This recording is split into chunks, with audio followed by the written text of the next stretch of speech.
What's your mission in life? Why you do whatever you do?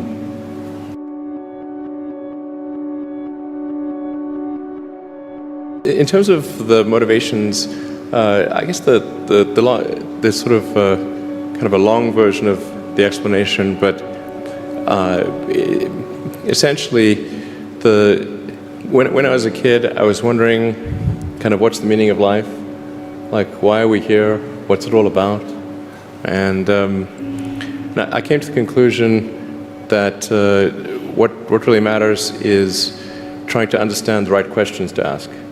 And the more that we can increase the scope and scale of human consciousness, the better we are able to ask these questions.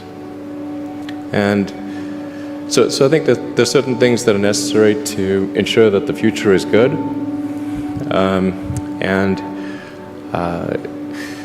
Some of those things are, in the long term, having long-term sustainable transport and sustainable energy generation.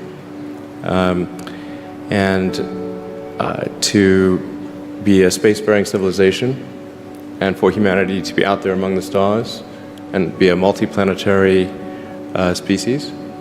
I think being a multi-planet species and being out there among the stars is important for the long-term survival of humanity, and that's one reason, kind of like life insurance for life collectively, life as we know it. But then the part that I find personally most motivating is that it creates a sense of adventure, and it makes people excited about the future.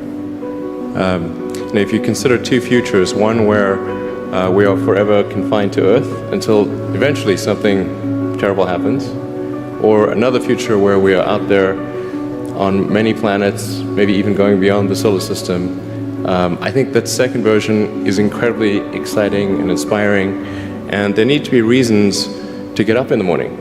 You know, life can't just be about solving problems. Otherwise, what's the point?